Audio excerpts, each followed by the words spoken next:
Hi, guys. I'm here to talk to you about a new act needed to implement funding for veterans with other mental illnesses outside of the PAWS Act that have other AAI mental disabilities and also may need ESAs.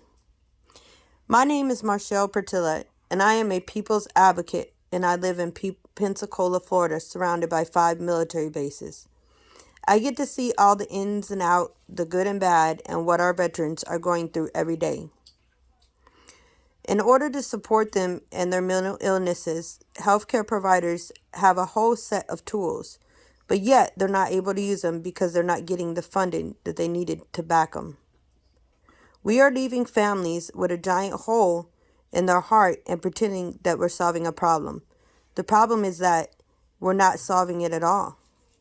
Many Americans suffer from mental illness, but our veterans and families are suffering tenfold. While we have the ability to help, though we're not. We're only helping those with PTSD through the current PAWS Act. I want to tell you a story about a man named Bobby, his wife Susie, and his daughter Jessica. I first came across Bobby's story at an advocacy meeting. Bobby was a veteran that returned home but still wasn't home. He had nightmares at night, he stressed during the day, he couldn't seem to find a job, he had depression and anxiety.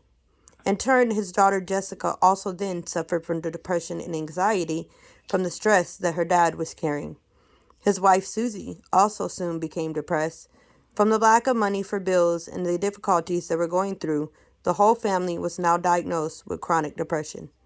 The VA recommended that Bobby get an emotional support animal. That animal's name was Samson.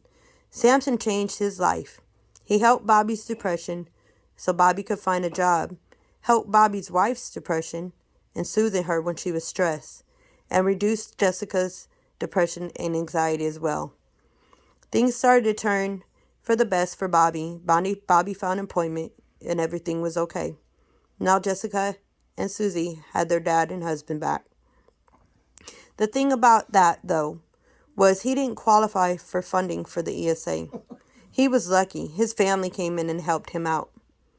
But things are not like that for everybody else who does not have funding because the PAWS Act will only cover those with PTSD. There is a Bobby, a Jessica, and a Susie out there everywhere. We need to help these families heal through implementing this new policy.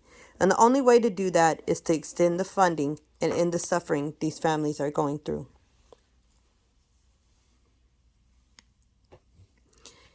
The number of veterans returning with mental illness other than PTSD is astounding.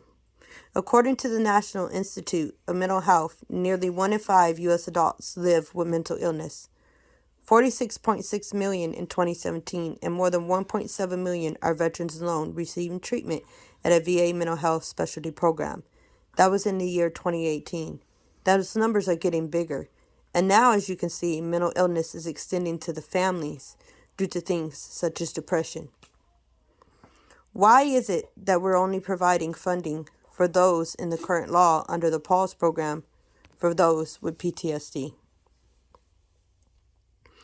There is some things I did want to share with you. The PAWS Act isn't all bad. It is doing some good. As I said, it helps those with PTSD.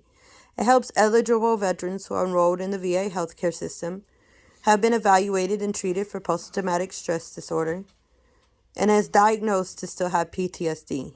They benefit from service dogs, and as long as they agree to successfully complete a training program with an eligible organization, veterans are required then to keep up their care with their primary care mental facility expert every 6 months.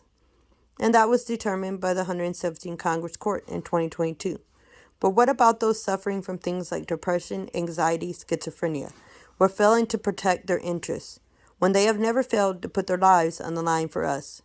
We vow to leave no soldier behind, but yet we're bringing them back broken.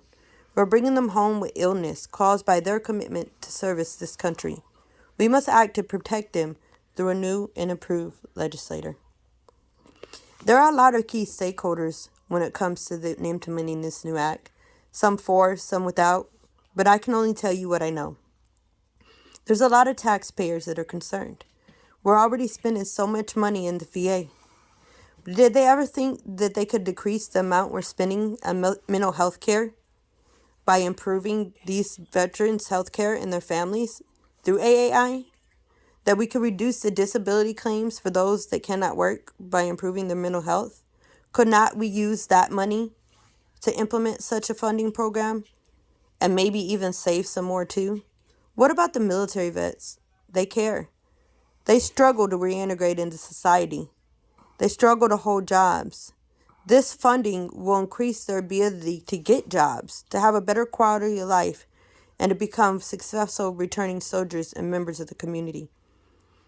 The families of veterans, they need our help too. They care too. These families are continuing to have to get counseling as a whole, and that costs money. With AAI, as you've seen in Bobby's story, the whole family was able to heal. Everybody's depression was relieved. So these AAI animals are not just helping veterans, they're helping everybody. And they need to be able to help everybody within the veteran community and their families with mental illness. What about the general public? We care. The general public will be more assured that the VA is taking care of the soldiers and supporting them when they come back. And that same feeling of assuredness will allow families to be more likely to support their children in joining the military in the future. But one of the big ones, VA healthcare workers and professionals, they too are stakeholders and they too care. They want to be able to use the tools that they are given, that science has found that work. They have tools at their disposal they cannot even use. And guess what this causes?